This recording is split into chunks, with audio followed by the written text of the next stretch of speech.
नाशिकमध्ये सध्या पावसानं विश्रांती घेतलेली असली तरी गंगापूर धरणातनं पाण्याचा विसर्ग सातत्यानं सुरू आहे।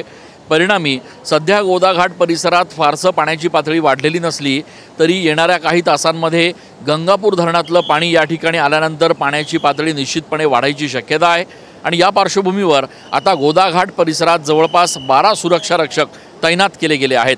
TV9 सातत्यानं या संदर्भात आवाज उठवला होता, मागणी केली होती की ज्या गोदाघाट परिसरामध्ये देशभरातून भाविक येतात, धार्मिक विधी या ठिकाणी करतात, त्यांना निश्चितपणे माहिती नसतं की आपले वाहनं कुठे या ठिकाणी पार्क करायचे आहेत, त्यासोबतच नेमकं अस्थि विसर्जन कुठे करायचं, नेमकं पाण्याच्या जवळ कुठे जायचं आणि त्या अनुषंगानं पाण्याची पातळी अचानक वाढायची भीती लक्षात घेता या ठिकाणी सुरक्षा रक्षक किंवा पोलीस कर्मचारी तैनात करावे अशी मागणी TV9 सातत्यानं लावून धरली होती। आणि आज आपण बघतोय की गोदाघाट परिसरामध्ये जवळपास 12 सुरक्षा रक्षक या ठिकाणी तैनात केले गेले आहेत। पाण्याची पातळी अद्याप जरी कालच्या एवढीच असली तरी दुपारनंतर पाण्याची पातळी वाढायची शक्यता आहे। त्यामुळे सातत्यानं प्रशासनाच्या वतीनं गोदाघाट परिसरातल्या रहिवाशांना देखील सतर्कतेचा इशारा दिला जातोय।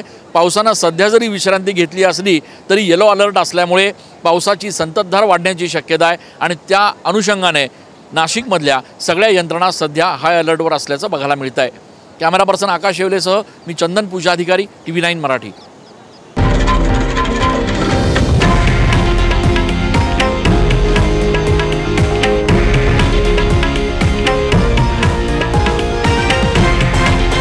हे आहे देशातील नंबर 1 न्यूज नेटवर्क आणि आपण पाहत आहात TV9 मराठी, एकमेव।